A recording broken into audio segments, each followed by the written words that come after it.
tignan niyo mga kababayan ko, siya yung pinasasagot, oo, ng alin, ng, Kongreso para sa kanyang impeachment, complaint.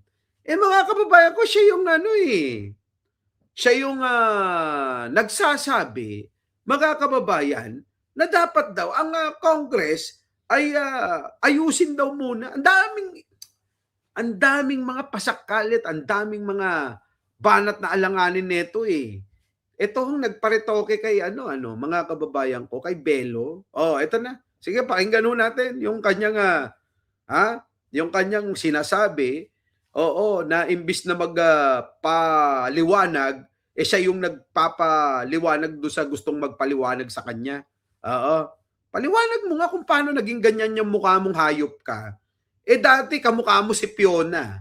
Ngayon kamukha mo pa rin naman, kaya lang mukhang gumamit ka ng ng medyo nagparitoke ng bahagya. O totally renovation yung ginawa sa mukha mo, kaya lang hindi talaga kinaya na maayos ano. Tuloy.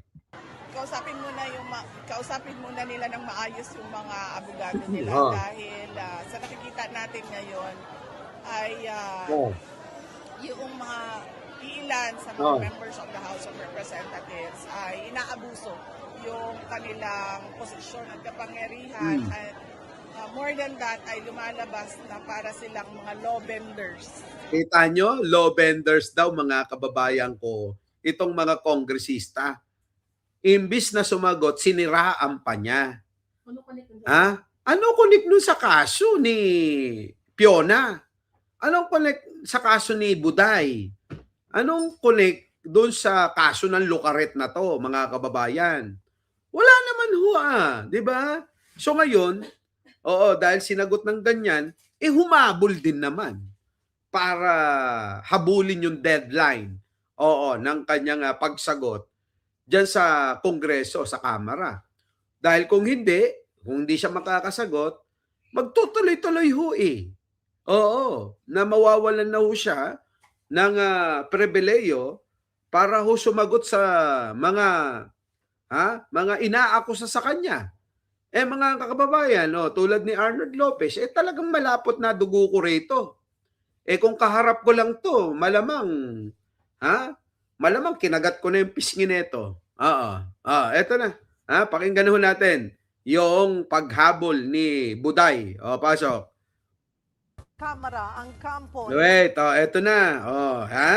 Dami pang arte. Para kang yung, alam nyo, isang diskarte ng 18 Marines, ano? Boss Mike, hanggang kailan kayo sa Singapore? Hanggang bukas na lang. Ngayon, libre kami ngayon. Saan pupunta natin? Sa Canning Park. Fort Canning Park. Pupunta raw sila sa Canning Park. Orchard. Tsaka pupunta sila sa Orchard. Sila, pati ikaw. At tsaka pupunta daw sila sa restaurant kung saan may bakuti. Yon yon. So eto na, mga kababayan ko. Pakinggan natin to. Ay, Chang, makinig kayo, Miss Au, Priscilla, Ramasamy, sige. Eto na.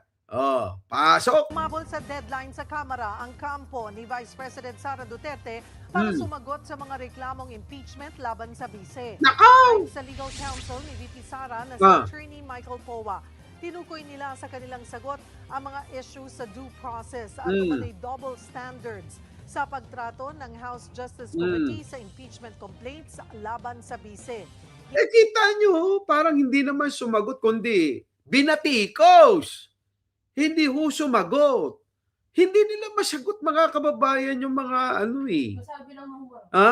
Hindi ho sila sumagot, kundi binatikos nila yung pong mga inaakusa kay Sara Duterte.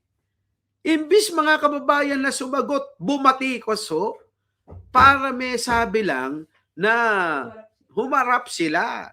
Pero hindi ho. Nako, mga kababayan ko, talaga naman, talaga naman. Sige, tuloy. Hindi raw naging patas ang komite kung ikukumpara ito sa pagbabasura nila sa impeachment complaints laban kay Pangulong Bongbong Marcos. Nako, kita nyo, ikinumpara pa. Ba't daw si Pangulong Bongbong Marcos ganito? Samantalang ba't daw si Sara ganyan? Ha? Magpaliwanag ka na lang. Ang dami mong ano para bang parang yung kapatid nyo na parang sige, wag na yung kapatid, parang yung kasama nyo sa trabaho parang ba't si ganito pinayagan nyo na mag-leave, ba't ako hindi? O di ba?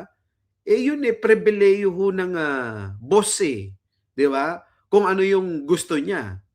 Dahil nakikita naman kayo kung karapat-dapat talaga o hindi. Yun, prerogative ng mga bosses, ng mga boss.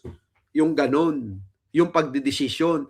Hindi ho po pwede na ganito na, bakit si Bongbong Marcos, ganito yung na-dismiss. Dapat ako rin, ma-dismiss yung aking kaso. Yung aking impeachment complaint. Di ba? Grabe talaga to si Fiona. Ba't ako nagiging paniki itong baliw na to Oo. Daw katotohanan ang mga argumento sa dalawang reklamo laban sa bise. Una nang idiniklarang sufficient in form and substance. Diba? Wala pong naging ultimate facts, yung mga nilalaman ng complaints. Kita nyo mga kababayan, wala daw ultimate facts yung nilalaman ng complaint. Di sagutin nyo. Ayan, reply nyo pang bata raw, sabi nga ni Alicia Duran. 'Di ba? Joey Bernardino, ha? Mga boboy. Wala daw ultimate facts. Wala daw, parang sinasabi, walang kwenta yung mga inaakusa daw kay Sara Duterte. Sige, tuloy. Facts po kasi yan po yung mga facts that will constitute yung sinasabi nilang mga alleged offenses ng ating Vice Presidente. Sa totoo lang, wala tayong maisasagot sa kanila. Kita nyo, wala daw maisasagot mga kababayan. Eto na nga ho Isipin nyo ang ending, wala daw silang maisasagot. Kung wala palang ultimate facts, kung wala palang sustansya, yung inaakusa si kay Sara, di ba mas madaling sagutin? Hindi kaya mahirap sagutin kasi alam yung totoo yung inaakusa? Galing din sa kanya. Kay dito sa abogado ni Sara, na yung nagngangalang Michael Pua, na dati ring kasama sa OBP, na eto nga raw may kinalaman nga rin daw di umano sa pagnanakaw at pandurugas ni Sara. Ngayon, ang tanong ko, di ba, ulitin natin, kung wala namang ultimate facts, yung pong nilalaman ng reklamo labang kay Sara, tanong ko sa inyo, hindi ba mas madaling sagutin yon? Ikaw, Arnold Lopez, walang laman yan bakit sasabihin mo na, hindi nila kayang sagutin? O ngayong hindi nyo kayang sagutin, di iisipin namin na mahirap nyong sagutin, gawa ng malamang totoo yung mga inaakusang yan.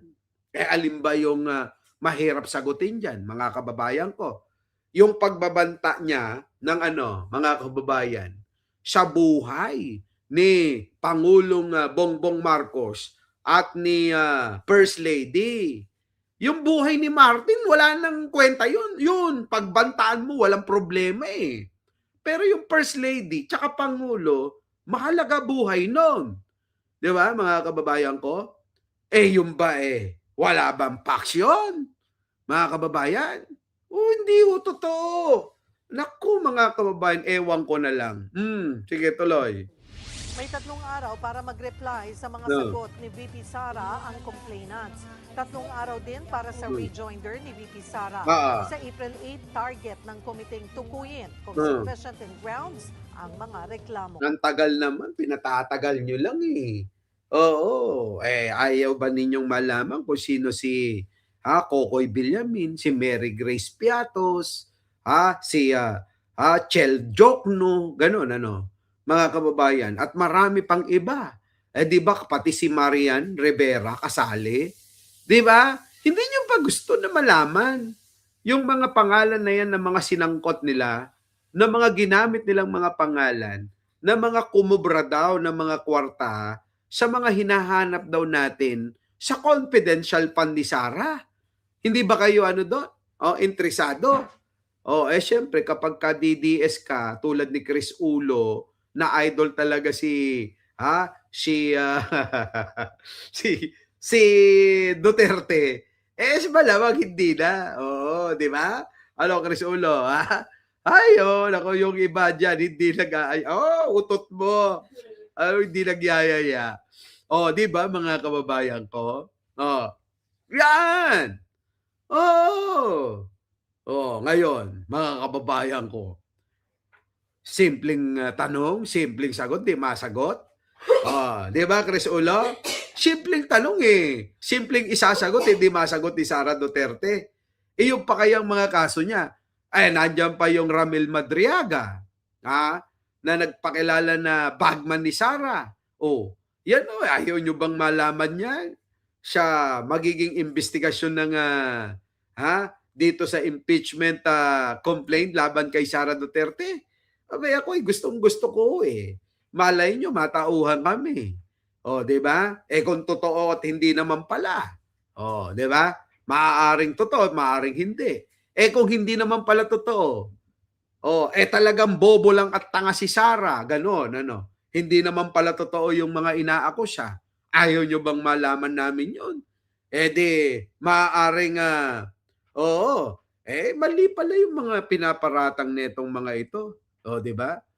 Tama pala itong bobot si Raulo si Sara na to. Likas lang talaga sa kanya ang pagiging tanga at bobo, di ba? Basta ako, sabi rito, kay Martin, di ba? Di ba mga kababayan ko? Di ba parang Ramil, ayan, sabi dito, sa akin, ang baliw, sa inyo na si Martin, kita nyo, mga kababayan ko, sa inyo na lang daw si Martin. Ngayon, kung maglalaban ng baliw, kasi may nagsusulong eh. Kung maglalaban, ang magnanakaw at baliw, kanino kayo boboto? Sa akin na lang, di ba? Wag na kayo sa kanilang dalawa. Sino daw ba yung tinutukoy kong baliw at si Raulo? Di yung baliw, di si Sara. Sino tinutukoy kong magnanakaw? Di yung ninong ni Chris Ulo, si Martin Romualdez. Kahit itanong nyo pa kay kay Mima, tsaka kay Nyulo, alam na alam nila yan eh.